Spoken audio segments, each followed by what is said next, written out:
लक्ष लक्ष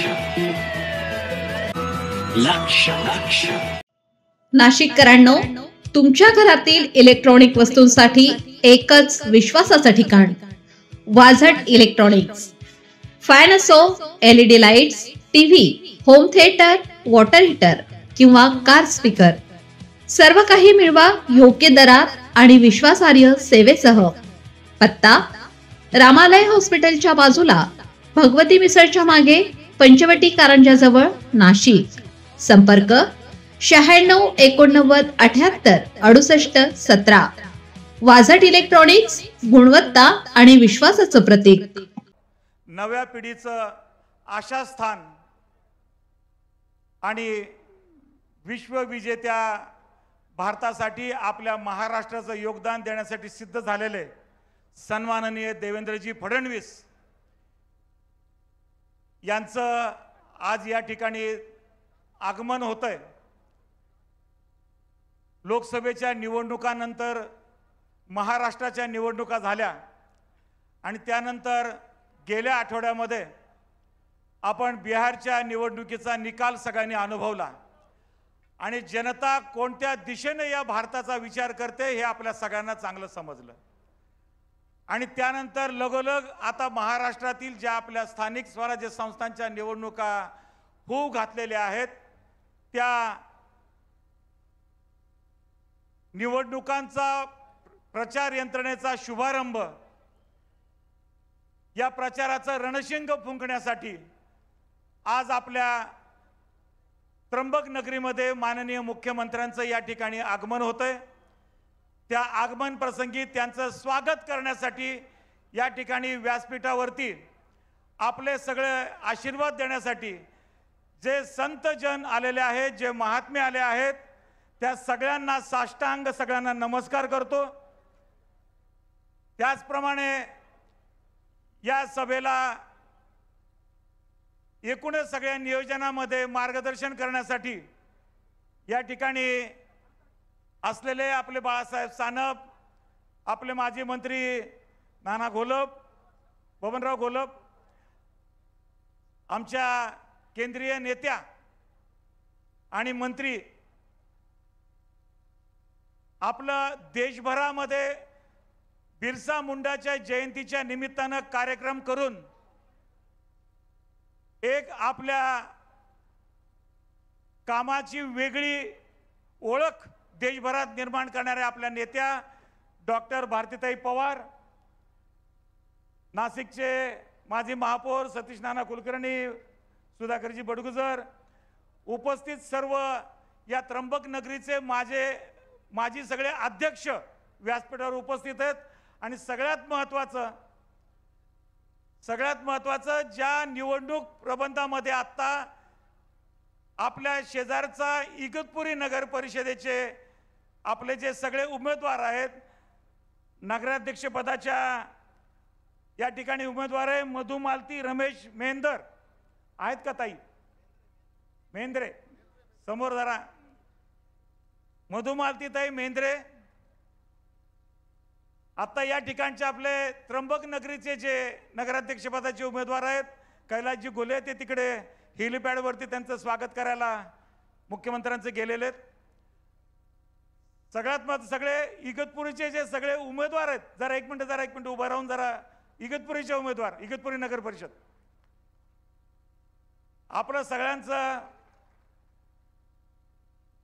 आपल्या सगळ्यांना विनंतीपूर्वक आवाहन करण्यासाठी ते या ठिकाणी उपस्थित आहेत। माननीय मुख्यमंत्र्यांचा आशीर्वाद घेण्यासाठी, साधू संतांचा आशीर्वाद घेण्यासाठी या ठिकाणी आहेत। बसा। यानंतर त्र्यंबक नगरीचे जे सगळे उमेदवार आहेत आपले,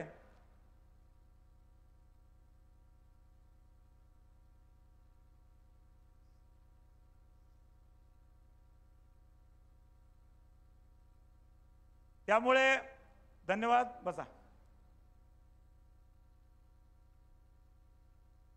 मी व्यासपीठावरील सगळ्यांच्या सोबत आपल्या जे सगळे समोर उपस्थित झालेले आहेत माननीय मुख्यमंत्र्यांचे प्रभावी असे विचार, जाज्वल्य विचार ऐकण्यासाठी जे आपण सगळे आलेलो आहोत।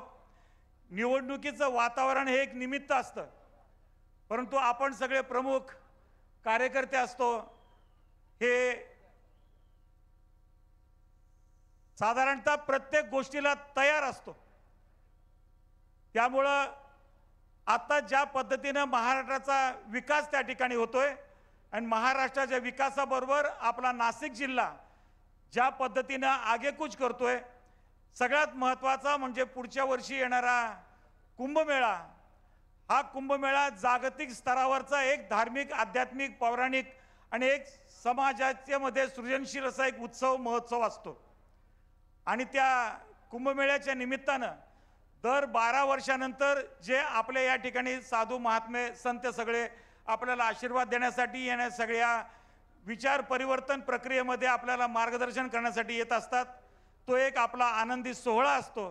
आणि त्या निमित्तानं येणारा भक्तजन वर्ग, जसा प्रयागचा कुंभमेळ्याचा अनुभव सगळ्यांनी घेतला आणि एक वेगळ्या प्रकारचा गर्दीचा उच्चांक देशातून आणि देशाबाहेरून त्या ठिकाणी लोकांनी अनुभवला आणि त्याच्यापेक्षा 5 पट गर्दी यावेळेला नाशिकला, नाशिक जिल्ह्यामध्ये या कुंभमेळ्यासाठी येणार आहे असं नियोजन करणारे आपले माननीय मुख्यमंत्री आणि आपले कुंभमेळा मंत्री म्हणून गिरीशजी महाजन हे आपल्या सगळ्यांना ज्ञात आहेत।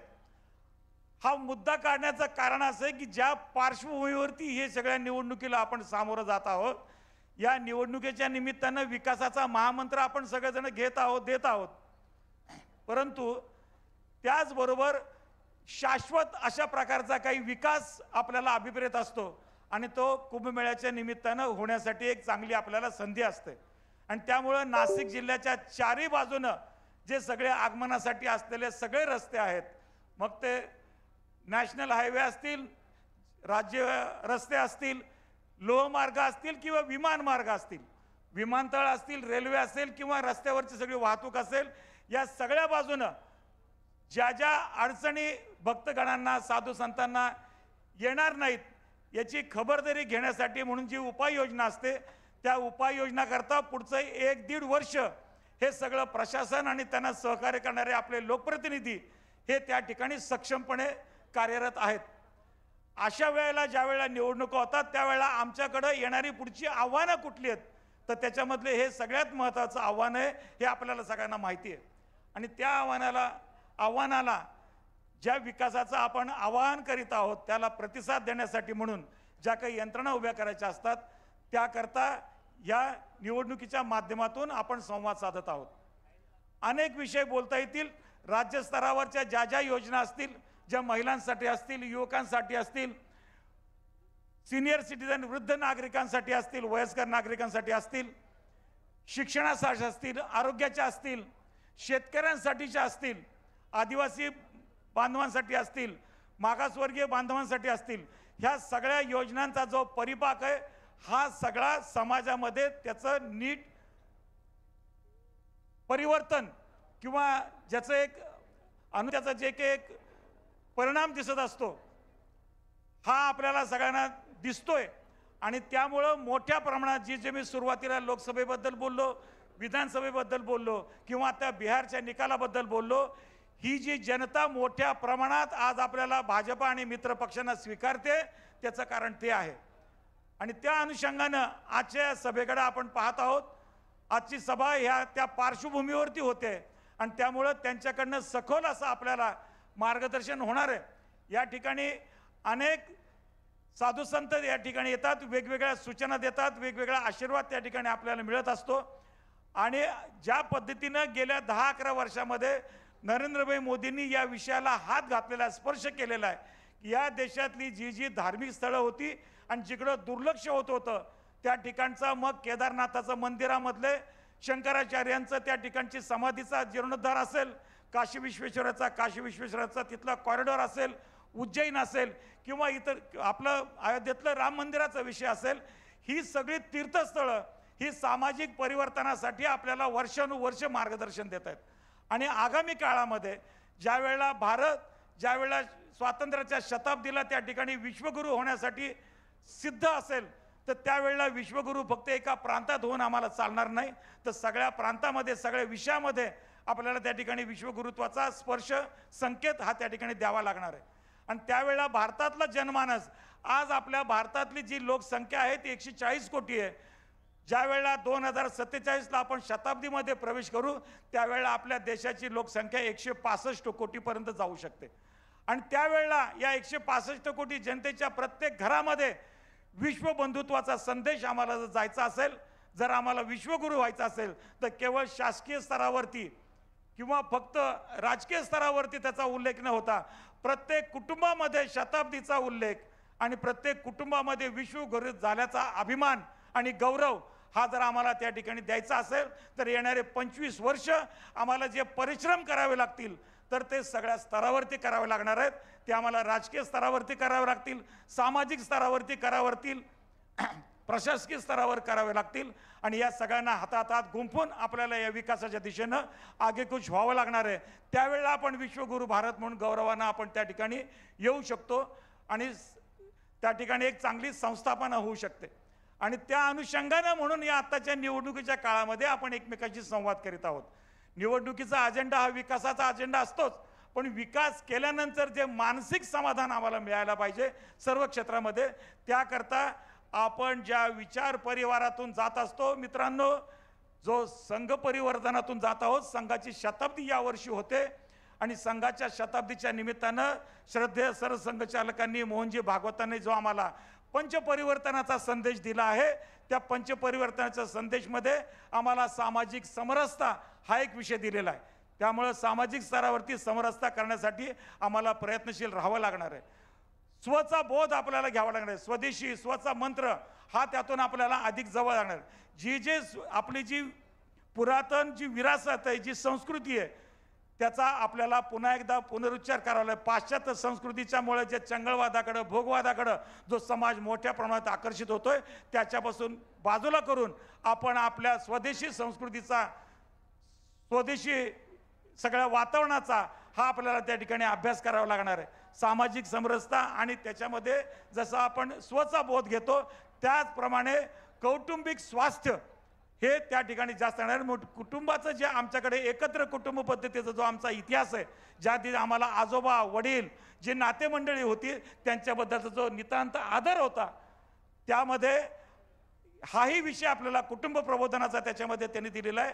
आणि सगळ्यात महत्त्वाचं जे शहरांचं विस्तारीकरण होतंय, ज्या स्थानिक स्वराज्य संस्था आपण विकासाच्या दिशेने आपण जाऊ इच्छितो त्या ठिकाणी कायद्याचं पालन हा एक मुद्दा त्याच्यामध्ये येतोय की सिग्नलला गाडी थांबवायची असते, आम्हाला काही लोकांना सांगावं लागतं, पोलीस यंत्रणेवरती ताण पडतो, प्रशासनाला सहकार्य केलं पाहिजे आणि त्यामुळे संविधानाचा गौरव आणि त्या ठिकाणी सगळे कायदे पालनाचा विषय हा सुद्धा समाजामध्ये नवयुवकांना, नव्या पिढीला हा आपल्याला मोठ्या प्रमाणात रुजवावा लागणार आहे।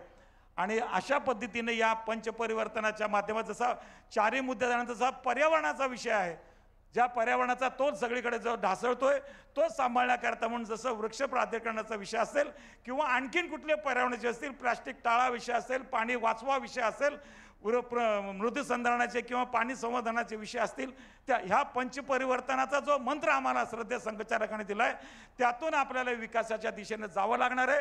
आणि म्हणून या सभेच्या निमित्तानं जो संवाद आपण एकमेकांशी साधत असतो, मला असं वाटतं की माननीय मुख्यमंत्री महोदयांचं या ठिकाणी आगमन होईल, त्यांचं आपल्याला या ठिकाणी मार्गदर्शन होणार आहे आणि महाराष्ट्रामध्ये स्थानिक स्वराज्य संस्थांच्या ज्या उमेदवारांचा प्रचाराचं जे रणशिंग या ठिकाणी फुंकलं जाणार आहे त्याचे सगळे आपण या ठिकाणी साक्षीदार होणार आहोत। याच्यासाठी आपण स्वतःला अभिमान बाळगला पाहिजे, कारण आगामी 25 वर्षात आम्हाला भारताला आणि महाराष्ट्राला कुठल्या दिशेने जायचंय त्याची पायाभरणी म्हणजे त्याचा एक हा पहिला प्रसंग, पहिला कार्यक्रम, पहिला उपक्रम असं म्हणून या सभेकडे आपण पाहिलं पाहिजे असं मला वाटतं। मी या ठिकाणी सूत्रसंचालिकांनी सांगितलं की अनेक सूचना देऊन आणि सूचना ऐकून बऱ्याच जणांना कंटाळा, कोणीतरी थोडंसं बोललं पाहिजे म्हणून मी आपल्याशी कार्यकर्ता म्हणून एक संवाद साधण्याचा प्रयत्न केला। या ठिकाणी आपण चांगल्या संख्येनं आपण मुख्यमंत्र्यांच्या स्वागताला आणि या सभेच्या सगळ्या समारंभाला उपस्थित दिली त्याबद्दल आपल्या सगळ्यांना मनपूर्वक धन्यवाद देतो। ही उपस्थिती येण्यासाठी ज्यांनी परिश्रम घेतले त्या सगळ्यांचं मनपूर्वक अभिनंदन करतो आणि या ठिकाणी थांबतो। धन्यवाद। जय हिंद, जय महाराष्ट्र, जय श्रीराम।